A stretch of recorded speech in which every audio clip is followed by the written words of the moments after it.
Hello students, welcome to my YouTube channel Aditya classes Hajipur. मैं अपने इस YouTube channel Aditya classes Hajipur में फिर से आपका स्वागत करता हूं। आज का जो टॉपिक है ये हिस्ट्री है। हिस्ट्री सब्जेक्ट लेकर आया हूं और इस हिस्ट्री में आपको आज दिल्ली सल्तनत के बारे में पढ़ना है। मीन्स कि मध्यकालीन भारत के अंतर्गत यह पढ़ा जाता है दिल्ली सल्तनत। तो दिल्ली सल्तनत में स्टार्ट कर रहा है। तो इस चैप्टर से, यह चैप्टर मैंने इसलिए आपके लिए लाया हूं क्योंकि यह चैप्टर आपके एग्जाम्स के व्यू से बहुत ही इंपॉर्टेंट है। यह एग्जाम में एक इंपॉर्टेंट रोल निभाती है चैप्टर। इस चैप्टर से क्वेश्चन आता ही आता है। तो हम समय को यूं बर्बाद ना करते हुए टॉपिक पे आते हैं। तो देखेंगे यहाँ दिल्ली सल्तनत, ये दिखने से लगा दिल्ली का सल्तनत यानी दिल्ली के अंदर जितने भी शुरुआत में जो जो दिल्ली के अंतर्गत आए थे उसके बारे में पढ़ना है। यह दिल्ली हमारी राजधानी हुआ करती थी उस टाइम। तो दिल्ली के गद्दी पे बैठने वाले शुरुआत से हम चलते हैं। तो सबसे पहले जो दिल्ली गद्दी पे बैठे थे उनके बारे में आते हैं। तो सबसे पहला देखेंगे दिल्ली सल्तनत का जो काल होता है यह 1206 ईस्वी से 1226 ईस्वी के बीच। यहाँ ईस्वी है 1206 से 1526 ईस्वी। क्लियर? इतने दिनों तक ये शासन चलाई जाती है। अब ये 1206 से 1526 यानी लगभग ये 320 साल का इतिहास मुझे पढ़ना है। और ये चुटकी में हम देखेंगे, ये आज हम बताएंगे कैसे याद करना है। इसको याद करने का तरीका देखेंगे। इस दिल्ली सल्तनत में पहले हम देखते हैं दिल्ली सल्तनत के अंतर्गत 5 वंश आए थे। यह 5 वंश कौन कौन है? तो सबसे पहले देखेंगे गुलाम वंश, दूसरा है खिलजी वंश, तीसरा है तुगलक वंश, चौथा है सैयद वंश और पांचवा है लोधी वंश, है ना। इन 5 वंश आए थे। अब सभी वंश के अलग अलग वहां उसके सम्राट होंगे। तो ये गुलाम वंश के सम्राट हैं, यानी जो भी राजा हुआ करते थे गद्दी पे बैठने वाले। तो गुलाम वंश के ये गद्दी पे बैठने वाले राजा ये खिलजी वंश के हैं। सबके अलग अलग शासक का नाम हमने यहाँ पे लिखा है। तो शासक का नाम भी मुझे जानना जरूरी है इसके लिए। तो सबसे पहले हम आते हैं दिल्ली सल्तनत के अंतर्गत सबसे पहले गुलाम वंश का स्थापना हुआ। गुलाम वंश का टाइम पीरियड अगर हम बोले तो 1206 से 1206 ईस्वी से हम यहाँ पर लिख देते हैं 1290 ईस्वी तक यह गुलाम वंश का टाइम पीरियड है। 1206 से 1290 ईस्वी तक ये गुलाम वंश में सबसे पहला शासक कौन आएगा? कुतुबुद्दीन ऐबक, है ना। अब कुतुबुद्दीन ऐबक ने ही, अब यही कुतुबुद्दीन ऐबक जो है यही गुलाम वंश का स्थापना किया था। यानी आपसे क्वेश्चन पूछ सकता है यहाँ पे कि गुलाम वंश का संस्थापक कौन है या कौन था? तो कुतुबुद्दीन ऐबक। क्लियर? अब ऐसा ही क्वेश्चन आता है, कई बार पूछा भी गया है एग्जाम्स में, ऐसे क्वेश्चन आया है कि गुलाम वंश का संस्थापक कौन है? तो कुतुबुद्दीन ऐबक। अब कुतुबुद्दीन ऐबक या था कौन? तो थोड़ा सा हम यहाँ पे जान लेते हैं कि कुतुबुद्दीन ऐबक जो है वह मोहम्मद गौरी का दास था, यानी गुलाम था। मोहम्मद गौरी एक आक्रमणकारी था, ये गौर का एक शासक था जो आक्रमणकारी था। तो जब यह भारत आया, भारत पे भी आया, भारत के कुछ क्षेत्र पे अधिकार कर लिया मोहम्मद गौरी और कुछ क्षेत्र पर अधिकार करने के बाद फिर वह अपना गौर यानी अपना साम्राज्य में फिर वापस लौट गया। और उसका वही मानना था कि जहां पे वह जाता था, आक्रमण करता था, उस साम्राज्य को अपने अधीन करके वहां पे एक दास को शासन चलाने के लिए छोड़ दिया करता था और खुद वह अपने सम्राट लौट जाया करता था।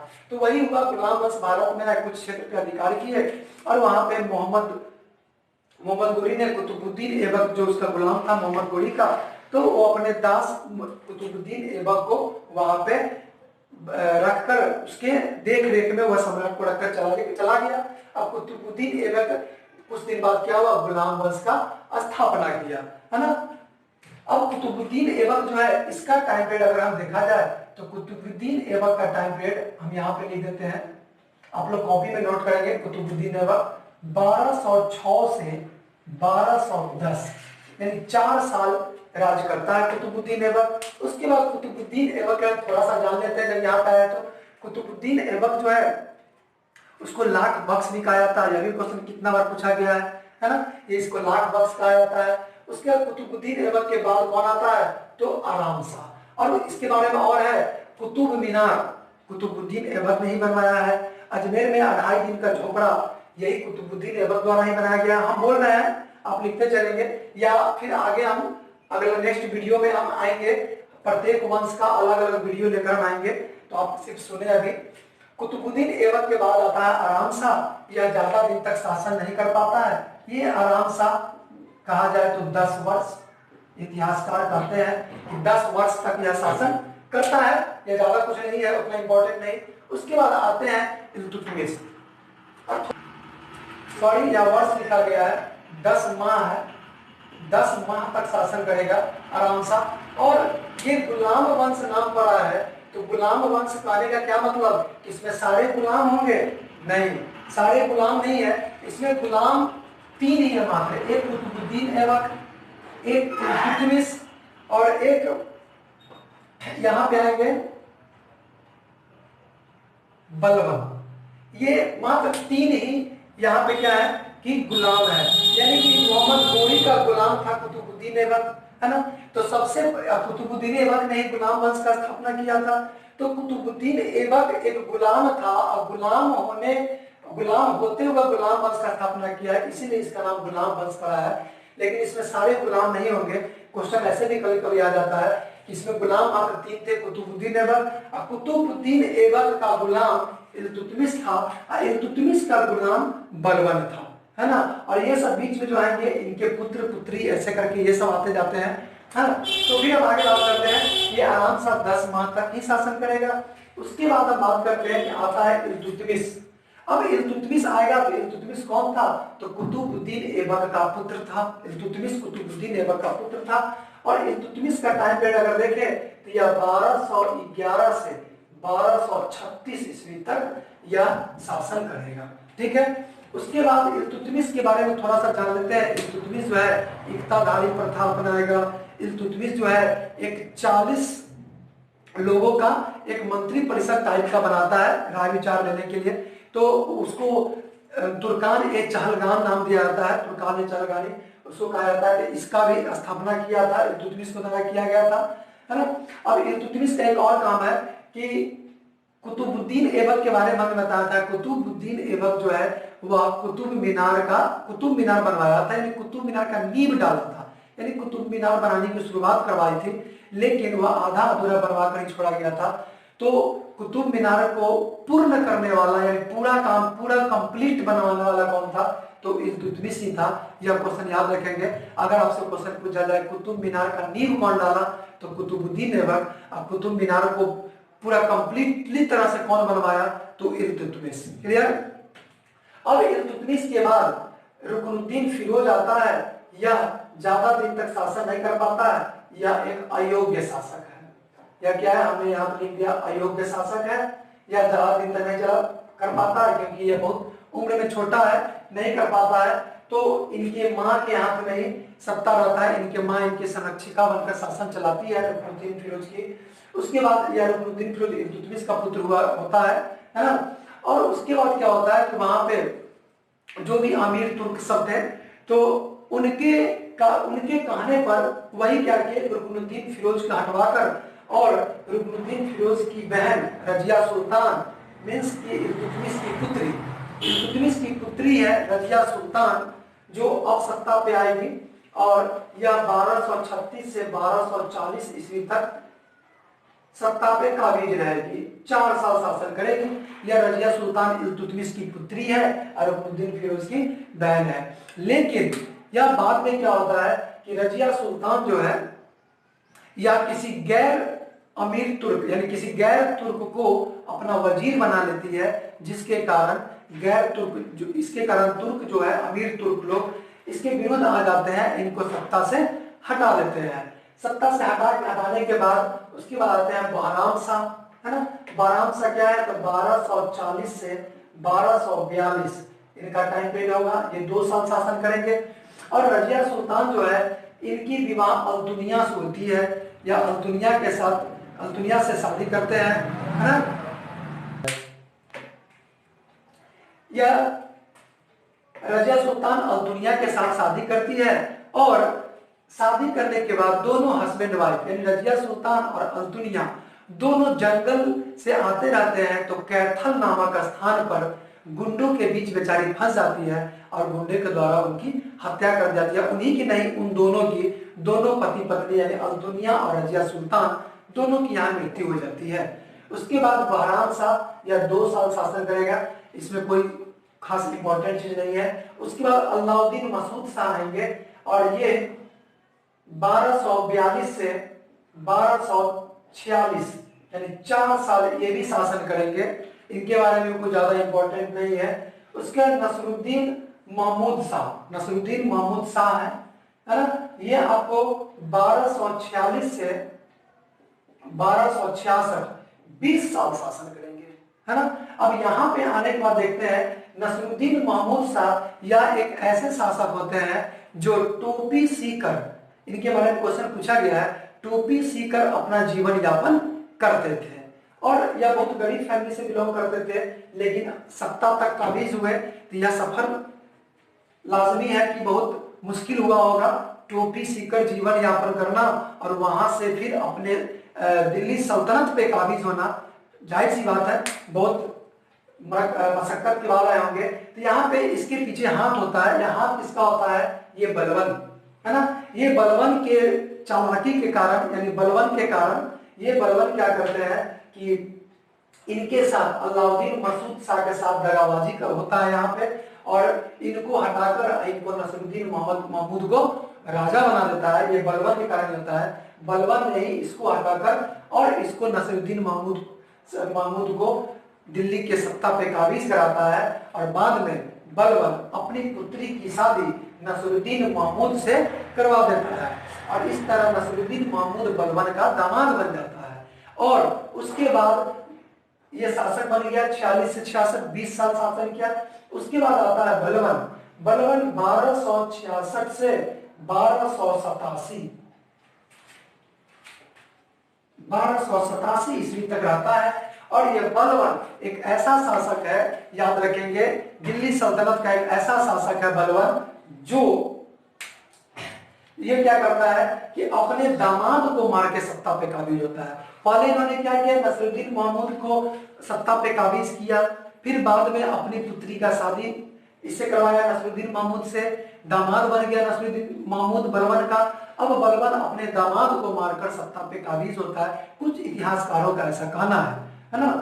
अब बलवन 1266 से 1287 तक ये अब सत्ता पे काबिज होगा। बलवन द्वारा किया गया कुछ काम है, ये जो बलवन जो है वह लौ और रक्त के नीति यानी युद्ध के क्षेत्र में लौ और रक्त का नीति अपनाता है। बलवन द्वारा नौरोज एक नया पर्व मनाने की प्रथा चलती है। बलवन जो है सिजदा पैबोस नामक तरह तरह के ये क्या है, एक तरह का डिसिप्लिन कहा जाए, यानी कि ये प्रणाम करना, सर झुकाकर राजा के सामने इस तरह प्रणाम करना और पीछे मुड़ कर ना जाना, सामने से इस तरफ भी बैक होना, तो ये सब उनके द्वारा नया नया प्रथा चलाया गया था बलवन के द्वारा, है ना। उसके बाद बलवन के बाद आता है कैकुबाद। ये कैकुबाद 1287 से 1290 तक रहता है, ये भी कोई ज्यादा काम नहीं है। उसके बाद आते हैं समुद्दीन कैमूस, पूरा नाम है समुद्दीन कैमूस, ऐसे कैमूस लिखे हैं। ये कैमूस 1290 में बनता है, 1290 तक ही रह जाता है, यानी कि यही है मेरा गुलाम वंश। टाइम पीरियड के साथ हमने लिखा कि सबसे पहले गुलाम वंश की स्थापना कुतुबुद्दीन ऐबक करेगा। कुतुबुद्दीन ऐबक कौन है, तो यह मोहम्मद गोरी का दास था, है ना। अब कुतुबुद्दीन ऐबक का टाइम पीरियड 1206 से 1210 होगा। उसके बाद आराम से आएंगे, यह मात्र 10 माह तक शासन करेंगे। उसका इल्तुतमिश आएगा 1211 से 1236 तक रहेगा। उसके बाद बहराम शाह आएंगे, उसके बाद रुकनुद्दीन फिरोज आएंगे। रुकनुद्दीन फिरोज जो है 1240 से 1242 तक रहेंगे। यहाँ 1236 यहाँ देखिए थे इल्तुतमिश 1200 बारे में आता है कि 1211 से 1236 तक इल्तुतमिश रहेगा। उसके बाद आपको इल्तुतमिश के बाद आपको आएगा रुकनुद्दीन फिरोज। रुकनुद्दीन फिरोज अयोग्य शासक रहता है, जो उसका इल्तुतमिश का पुत्र ही होता है ना। उसके बाद आपको रजिया सुल्तान आएंगे 1236 से 1240 तक। उसके बाद आपको राजा सुल्तान बहराम शाह आएंगे, बहराम शाह 1240 से 1242 तक आएंगे। उसके बाद अलाउद्दीन मसूद शाह आएंगे, 1240 से 1242 तक रहेंगे। उसके बाद नसीरुद्दीन महमूद आएंगे, 1242 से 1246 तक रहेंगे। उसके बाद आपको कैकुबाद है, उसके बाद बलबन आएंगे, उसका ससुर ही होता है जो मार्ग बनता है बलबन। बलबन 1266 से 1287 तक रहेंगे। उसके बाद कैकुबाद है, कैकुबाद आपको 1287 से 1290 तक रहेगा। और लास्ट में समुद्दीन कैमूस आएंगे जो 1290 तक रहता है। तो यही है मेरा गुलाम वंश। आगे हम देखते हैं खिलजी वंश। खिलजी वंश का टाइम पीरियड अगर हम देखें तो यहाँ 1290 तक तो आ गया मेरा कौन, गुलाम वंश। उसके बाद ये वंश ही समाप्त हो जाते हैं। उसका नया शासक एक आते हैं जलालुद्दीन खिलजी, है ना। ये जलालुद्दीन खिलजी एक अपना वंश चला देते हैं, नया वंश। अब नया वंश क्या है, क्योंकि यहाँ देखेंगे शुरुआत में जो शासक तंत्र था ये सब मजबूत शासक है, धीरे धीरे करते करते ये कमजोर करते गए। अब अगला वंश आया, अगला वंश अब इसको समाप्त किया, इसको हरा दिया। अरे अब जब सत्ता पे आएगा, जब नया वंश सत्ता पे आएगा तो वो अपना नया वंश चलाएगा। तो एक जलालुद्दीन खिलजी आए उसी गद्दी पे, दिल्ली के सत्ता पे, तो वो अपना नया वंश चला दिया, खिलजी वंश। और ये आपको 1290 से 1320 तक ये काबिज होंगे। 1290 से 1300, यानी पूरा वंश बहुत कम दिन चलेगा, मात्र 30 साल चलेगा। इसमें सबसे पहले आएंगे जलालुद्दीन खिलजी। ये जलालुद्दीन खिलजी का याद रखना है, ये 5 वंश हैं। इन पांचों वंश में सबसे बुजुर्ग शासक यही है, सबसे ज्यादा उम्र के हैं, ये याद रखना है आपको। और ये जलालुद्दीन खिलजी आते हैं तो इनका टाइम पीरियड कब से कब तक रहता है, ये 1290 से 1296 तक इनका टाइम पीरियड है जलालुद्दीन खिलजी का। ये मात्र 6 साल तक शासन करते हैं। उसके बाद अलाउद्दीन खिलजी आता है, और अलाउद्दीन खिलजी कौन है, तो इन्हीं का भतीजा है, जलालुद्दीन खिलजी का ही भतीजा अलाउद्दीन खिलजी है। और यह अलाउद्दीन खिलजी भतीजा भी है और यहाँ दामाद भी है ना। जलालुद्दीन खिलजी का भतीजा भी है और दामाद भी है। इन्होंने अलाउद्दीन खिलजी जो है जलालुद्दीन खिलजी के बेटी से शादी कर रखा है और भतीजा भी है, तो याद रखेंगे यहाँ पे। और अलाउद्दीन खिलजी ये सत्ता पे काबिज होता है और इनका टाइम पीरियड 1296 से 1316 ईस्वी तक रहता है अलाउद्दीन खिलजी। अलाउद्दीन खिलजी जो है या बहुत सारा काम करेगा, लेकिन इनके बारे में सबसे ज्यादा इंपॉर्टेंट माना जाता है कि ये खिलजी वंश का सबसे हम कह सकते हैं शक्तिशाली शासक भी कहा जाएगा इसको, क्योंकि यह दिल्ली के सत्ता पर आया था और दिल्ली भारत के उत्तर में पड़ता है। इनके वजह से यह जो दिल्ली सल्तनत का जो झंडा है यह दक्षिण भारत तक फहराया था। यह दक्षिण भारत में अलाउद्दीन खिलजी के दरबार में ही एक शासक हुआ, एक क्या कहते हैं उसको, कि एक हिजरा दास थे इनके, है ना, मलिक काफूर, जिनको यह दक्षिण भारत भेजा था। तो दक्षिण भारत जाकर और युद्ध लड़कर दक्षिण भारत को भी दिल्ली सल्तनत में समेट लिया था। तो अलाउद्दीन खिलजी के समय ही यह क्वेश्चन पूछा जाता है कि किस दिल्ली सल्तनत कालीन में कौन सा शासक है जो दक्षिण भारत तक अपना फतेह फहराया था, तो वह अलाउद्दीन खिलजी ही है ना। और अलाउद्दीन खिलजी के समय में ये MRP यानी कि बाजार मूल्य नियंत्रण प्रणाली को अपनाया गया था। इन्होंने ये ढेर सारा काम किया था, यानी सेना को एक लोगो देने वाला, घोड़ा दागने की प्रथा, जो भी सेना है उनका एक विशेष चिन्ह दिया जाता था कि इसके तहत चिन्ह देने के तहत कि मेरे साम्राज्य में कितने सेना है, कितने घोड़ा है, इनका लेखा जोखा हम रख सके। तो ये सब तरह का प्रथा इन्होंने अलाउद्दीन खिलजी ने अपनाया था। आगे बढ़ते हैं मुबारक खिलजी। यह मुबारक खिलजी जो है इनका टाइम पीरियड 1316 से 1320 यानी 4 साल तक शासन करेंगे। और मुबारक खिलजी जो है इनको स्त्री के प्रति ज्यादा रुझान हुआ करता था, है ना। ये अपने साम्राज्य में स्त्री के भेष में अपने मंत्रीगण को देखना भी पसंद करते थे, स्त्री का डांस अपने मुजरा करवाया करते थे। उसका कहा जाए कि या खुद अपने आप स्त्री की ड्रेस में या नंगे कभी कभी दौड़कर आ जाया करते थे अपने साम्राज्य में, इनके बारे में कहा जाता है। यानी इससे यह प्रतीत होता है कि स्त्री के प्रति इनको ज्यादा रुझान था। आगे हम देखते हैं तुगलक वंश में आते हैं। तुगलक वंश का टाइम पीरियड आपको होगा 1320 से 1398। ये काफी ज्यादा दिन तक शासन किए हैं, 78 साल, है ना। तो इसमें सबसे पहले तुगलक वंश का संस्थापक कौन है? गयासुद्दीन तुगलक। अब ये गयासुद्दीन तुगलक कहां से आता है? तो देखेंगे यहाँ अभी बताए थे मुबारक खिलजी। तो मुबारक खिलजी 1320 तक रहता है। मुबारक खिलजी का एक वजीर रहता है खुसरो खां। यह खुसरो खां मुबारक खिलजी का वजीर है। या मुबारक खिलजी को मारकर और खुद सत्ता पे बैठ जाता है, लेकिन इससे काम नहीं बनता। यहाँ पे गयासुद्दीन तुगलक आएगा और खुसरो खां को मारकर अब ये अपना एक नया वंश चलाएगा। ये दूसरे वंश का होता है गयासुद्दीन तुगलक। ये आता है अब तुगलक वंश का स्थापना करता है। अब तुगलक वंश का स्थापना गयासुद्दीन तुगलक आएगा। इनका टाइम पीरियड जो होगा वो 1398 से 1320 से 1325, 1320 से 1325 यानी 5 साल ही शासन कर पाता है।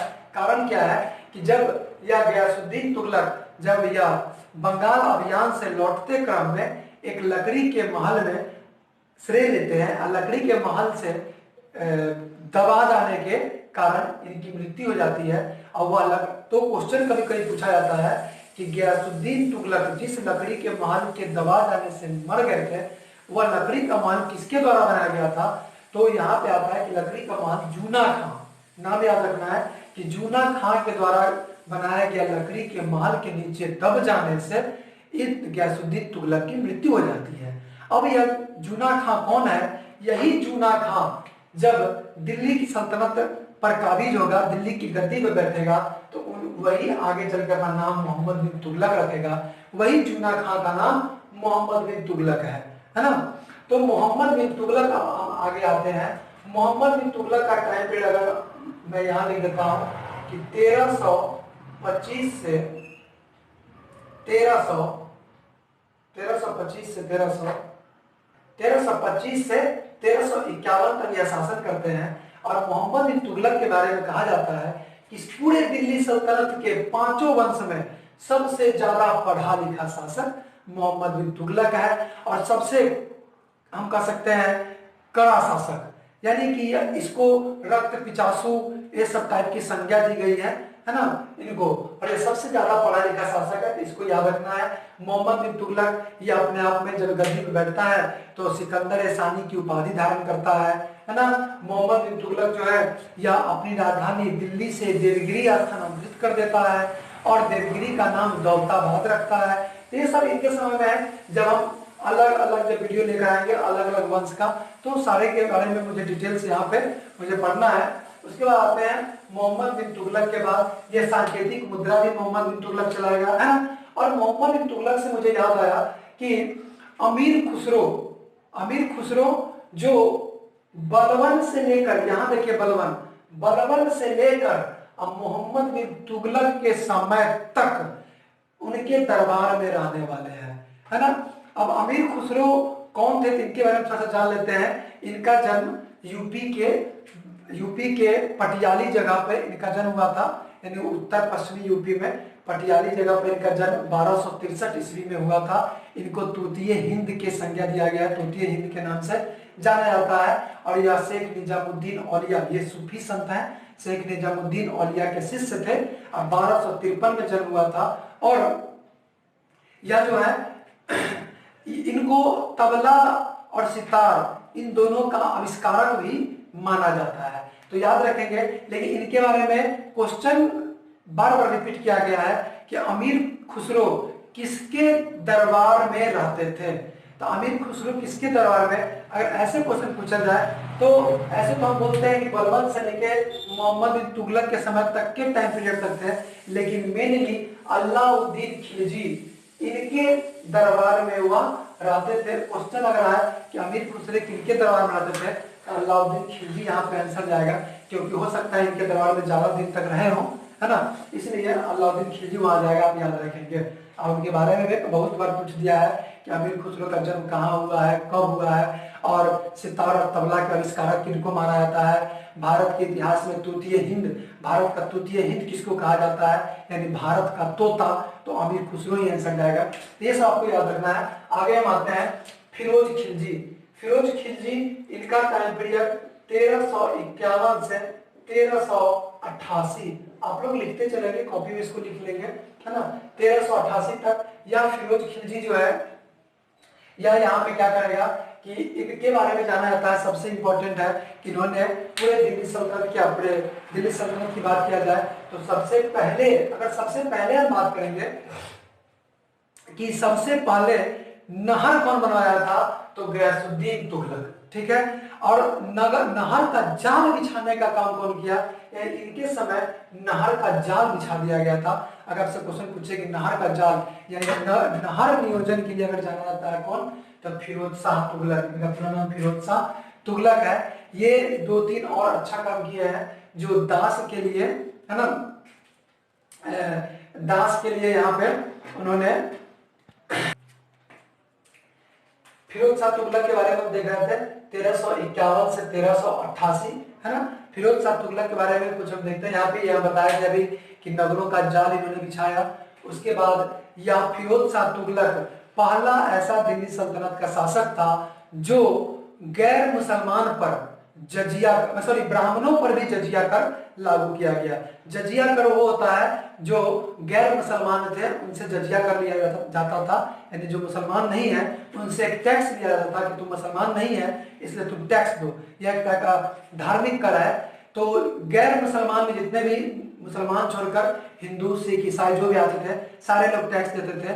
तो उनमें हिंदुओं में ब्राह्मण इससे टैक्स से मुक्त रहा करता था। लेकिन फिरोज शाह तुगलक जब आया तो वह ब्राह्मणों से भी जजिया कर लेना शुरुआत कर दिया।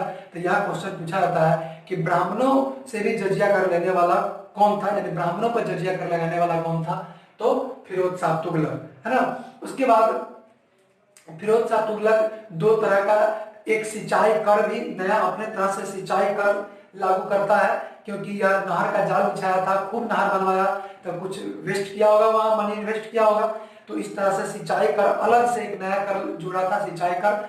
उसके बाद यह हम बात करते हैं कि मुसलमान महिलाओं, विधवाओं, इन सब के लिए इन्होंने, मुसलमान इस सब के लिए इन्होंने दीवान ए खैरात लागू किया। एक संस्था था दीवान ए खैरात, और दास के लिए दीवान ए बंदगान यह लागू किया इन्होंने।